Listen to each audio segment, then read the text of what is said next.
Nos corresponde ahora analizar la definición de pobreza. En esta diapositiva no se brinda una definición de pobreza. Hubo quienes en su cuestionario me respondieron algo de lo que viene aquí y no. Aquí lo que nos está diciendo es que la pobreza es un fenómeno muy difícil de definir. Dice que la pobreza no se puede definir nada más en función de los bienes y servicios que se puedan adquirir en el mercado. Una persona no es pobre nada más porque carezca de recursos o porque carezca de dinero. La pobreza implica mucho más que eso. Dice, abarca tres dimensiones principalmente. Eso, el bienestar económico por un lado, pero por otro lado también los derechos sociales y el contexto territorial. Voy a tratar de explicar esto.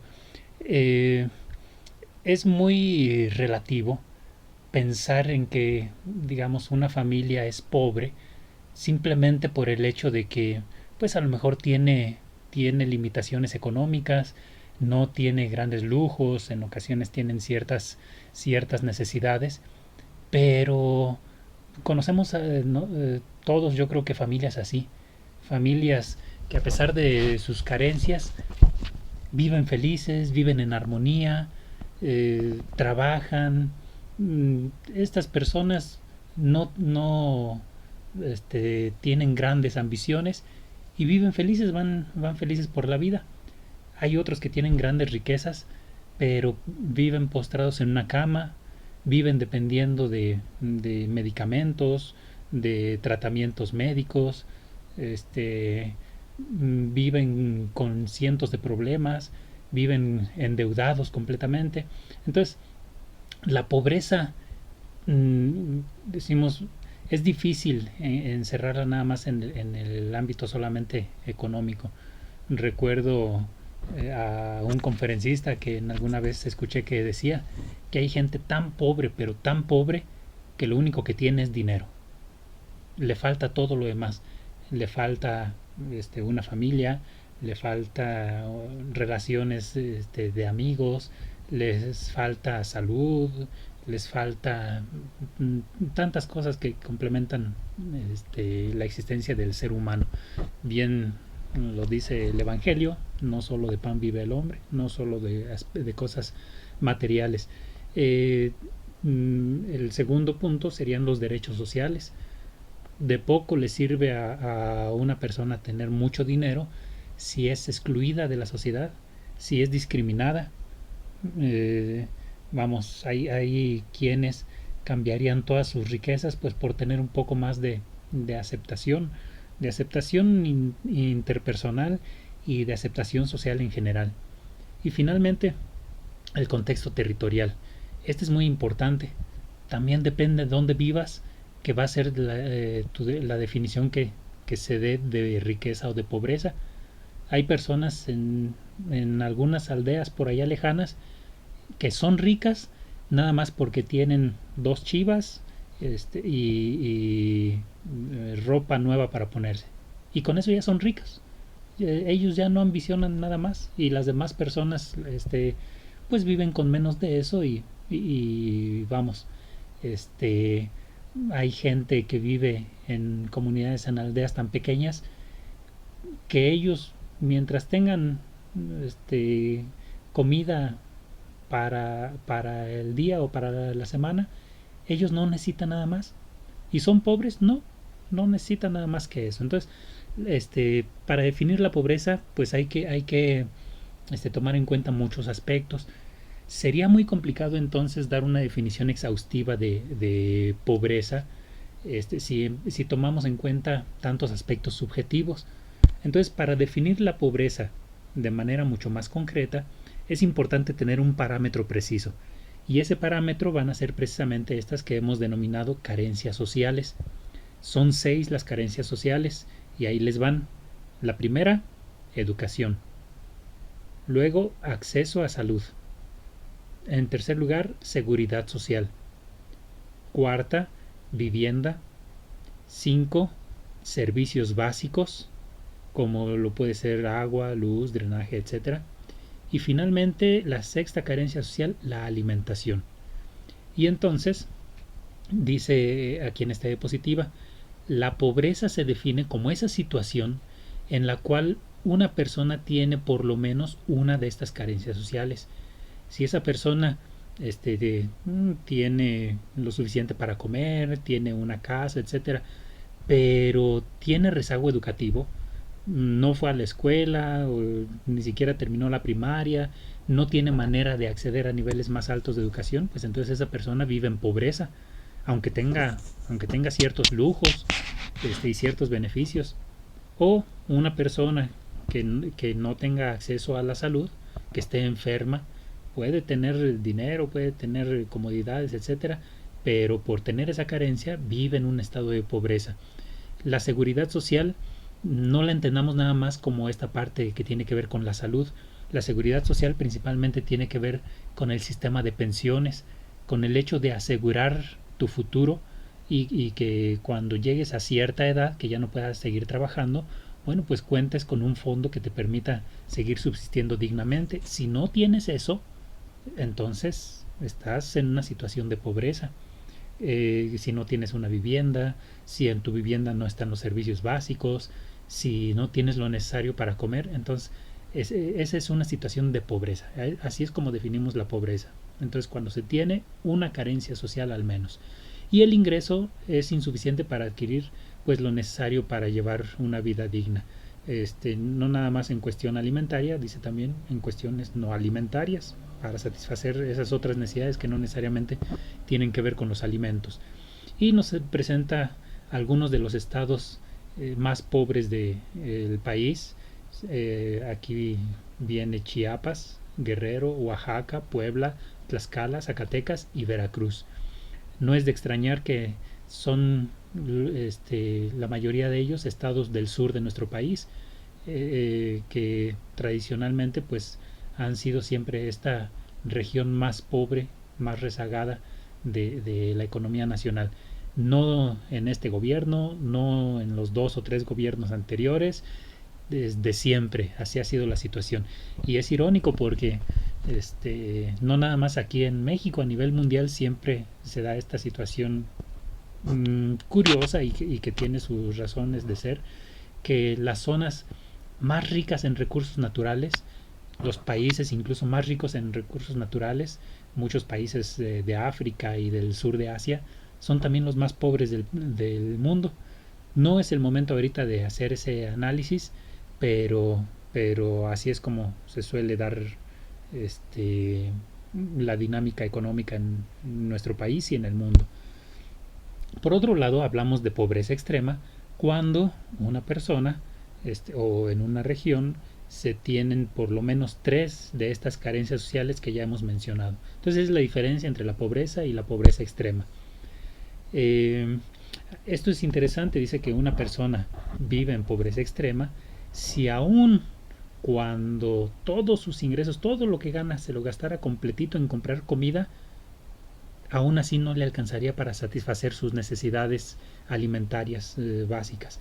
Aún así esa persona se quedaría con hambre y no estaría consumiendo los nutrientes que le hacen falta. Y en nuestro país, pues gran parte de la población también vive en esa situación.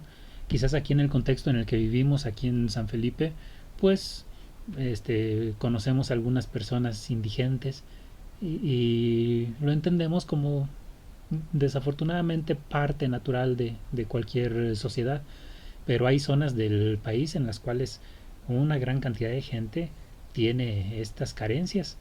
Hay personas que viven con menos de 20 pesos al día.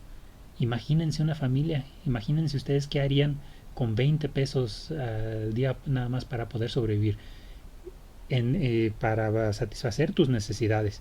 La principal es la de alimentación, pero con eso tienes que satisfacer tus otras necesidades de vestido, de calzado, de higiene, etcétera, etcétera. Entonces, pues una vez más nos presenta los estados del sur de la República como los más rezagados en ese sentido. Eh, y les comentaba que esto no es una situación nueva, ha venido arrastrándose por muchísimos años y desde hace 15 o 20 años pues el gobierno ha tratado de revertir esta situación, también presionado por las instituciones internacionales. Y entonces se han tomado medidas, algunos programas de apoyo a la ciudadanía que pues poco a poco han ido dando resultados.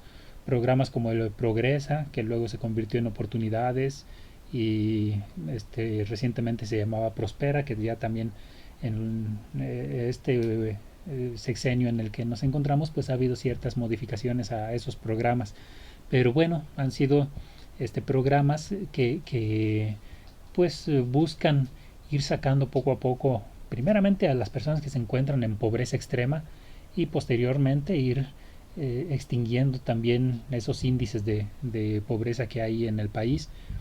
Eh, y han sido programas pues muy completos. Estos programas de Prospera no son solamente darle dinero a la gente y ya. Con eso no bastaría, no es suficiente con darle un pescado a las personas. Es importante ayudarlas a que ellas mismas vayan saliendo de esta situación. Y entonces estos programas, les digo, son muy completos porque aparte de que se les da un apoyo económico a las personas, también se les brinda formación. También se les trata de ayudar a saber mejor cómo administrar sus recursos, cómo gestionar sus bienes también como familia. Entonces a estas personas se les brinda un recurso, pero se les pide que también los hijos vayan a la escuela, que no falten a la escuela, que ellos vayan a pláticas de salud en sus centros por ahí comunitarios, etcétera, etcétera. Entonces es una serie de acciones que tratan de ser integrales para que la persona se vaya desarrollando no nada más en lo económico, sino de manera integral. Y bueno, eh, pues estos programas han ido dando resultados visibles. Nosotros los mexicanos somos muy dados a quejarnos y a creer que no, que el gobierno no hace nada, que se lo roban todo y eso. Y no estoy defendiendo a nadie, y es cierto, hay gobernantes que pues roban más que otros, pero también necesitamos ser autocríticos y saber que gran parte de la situación que vive nuestro país depende de cada uno de nosotros. Eh, ¿Cómo aprovechamos también esos recursos? Hay muchos programas que el gobierno ha proporcionado a la sociedad y que la sociedad no ha sabido aprovechar adecuadamente. Muy recientemente, con esto de las becas Benito Juárez, en cuanto empezaron a dar las becas, todos vimos en Facebook, espero que ninguno de ustedes haya sido de esos, pero veíamos cómo se sacaban las fotos comprándose cervezas con ese dinero, malgastándolo en quién sabe qué tantas tonterías. Entonces, mientras eso no cambie, también vamos a seguir en la misma situación como país. Y no es culpa necesariamente del gobierno, es culpa de todos. Pero bueno, aquí en esta gráfica nos damos cuenta de cómo ha ido disminuyendo de manera sustancial los niveles de pobreza extrema, mientras que en 1990 el 29.2% de la población estaba viviendo en pobreza extrema. Para el 2015, hace 5 años, era nada más el 9.5% de la población y con una tendencia todavía a la baja. Y luego, complementando, pues viene este otro tema, muy interesante también, la desigualdad social. En las diapositivas no les di una definición de desigualdad social, pero con la información que se brinda, pues es fácil entender en qué consiste. Vamos a definirlo. La desigualdad social es esta situación en la que existe un desequilibrio muy grande en la distribución de los recursos y bienes de una sociedad. Hay quienes acaparan gran cantidad de los bienes y servicios, y la mayor parte de la gente pues vive con grandes limitaciones. Entonces la desigualdad social, en palabras muy sencillas, es esa situación en la que hay pocos que tienen mucho y muchos que viven con muy poco. La riqueza está concentrada nada más en unas cuantas manos, y la gran mayoría de la población pues vive con carencias sustanciales. Aquí se nos presentan algunas conclusiones de un estudio realizado por este señor Gerardo Esquivel, y en el que nos dice que México se encuentra posicionado en el número 14 como una de las economías más poderosas del planeta. Vemos el dato y seguramente ustedes no lo creen y se nos hace raro pensar que así sea. Eh, Recuerden que formamos parte del grupo G20, que es los 20 países más poderosos e influyentes del planeta, allí en el número 14. ¿Cómo es posible esto? Nosotros en nuestra vida cotidiana no lo notamos. Vivimos al día, vivimos con carencias, precisamente por lo que menciona aquí. Sin embargo, se encuentra dentro del 25% de los países con mayores niveles de desigualdad en el mundo. Sí, somos un país muy rico, pero esas riquezas no bajan al bolsillo de todos los mexicanos. Esas riquezas se quedan concentradas nada más en unas cuantas manos. Hasta hace pocos años, aquí en México vivían, me parece que 4 de los 6 hombres más ricos del mundo. ¿Y eso en qué nos beneficiaba? ¿A mí en qué me beneficiaba? ¿A ti? ¿A tu familia? Sus bolsillos, sus vidas eran mejores porque aquí en México vivían esos 4 personajes. Definitivamente no. Y también, sin meterme en cuestiones de política, pero el presidente López Obrador me parece que está muy comprometido con esta situación. Recientemente ha recibido pues bastantes críticas de varios personajes porque pues él dice que no le interesan tanto las cifras que lanza por ahí el Banco Mundial y incluso el Banco de México, pronósticos muy desalentadores de que los niveles de crecimiento del país van a disminuir y no sé qué. Dice López Obrador, sí, probablemente vayan a disminuir los de pues los dueños de las grandes empresas, pero la gente se maneja con otros estándares, o sea, el común de la población. Y bueno, él recientemente ha estado hablando de que vamos a medir nuestro desarrollo no tanto por el Producto Interno Bruto, por la riqueza generada a nivel nacional. Decimos, esa riqueza pues está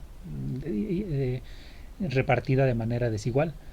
Él está proponiendo en estos días y dice que apenas va a salir ese proyecto, que exista un índice que mida más bien la felicidad o el bienestar de las personas, que es lo que verdaderamente cuenta. En este sistema neoliberal que él menciona muy frecuentemente, pues lo que importa son las cifras, aunque en la realidad la cosa sea muy distinta. Para muchos gobiernos lo que importa es que las estadísticas se vean bonitas, que los niveles de desempleo sean cada vez más bajos. Entonces creamos 100,000 nuevos empleos en estos últimos meses. Sí, pero ¿qué tipo de empleos? Son empleos que dignifican a las personas, que los ayudan a desarrollarse, que hacen que su nivel de vida vaya aumentando. No, no, son empleos que tienen ahí esclavizadas a las personas, pero los índices ya crecieron. Cada vez hay más número de alumnos que terminan su preparatoria. Pues sí, pero la terminan bien, con los conocimientos correctos. O no, ¿sabes qué? Simplemente velos pasando, no los repruebes, para que así los niveles de deserción disminuyan, etcétera. Entonces, eso tiene que ver también con esto de la desigualdad social. Me voy a ir más rapidito. Algunos aspectos de la desigualdad social. Primeramente se presentan algunas causas. Aquí en dice que el 21% de la riqueza nacional está nada más en el 1% de la población, y yo creo que ese 1% es demasiado alto. Debe ser mucho más pequeño la población que verdaderamente es rica en el país. Entonces, suponiendo que fuera de esta manera, imagínense, el 1% de los habitantes del país tienen en sus manos más de la quinta parte de la riqueza nacional. Eso es un elemento de desigualdad social. ¿Por qué? Bueno, dice aquí en esta diapositiva que desafortunadamente pues todo es culpa de la corrupción. No hay otra manera de verlo. Existen grupos privilegiados. Estos grupos privilegiados manejan las cosas a su antojo, se brincan las leyes a su antojo. Por ahí le dan una mordida a fulanito, que es el encargado de cobrar los impuestos, y entonces aquel se va con su mordida y no hace su trabajo, y estos se la pasan de lo lindo. Entonces esos grupos son los ricos, que cada vez son más ricos precisamente por esta situación de que se brincan las leyes a su antojo, y quienes en realidad vamos arrastrando la economía del país y quienes pagamos nuestros impuestos, etcétera, pues somos las clases media y la clase baja.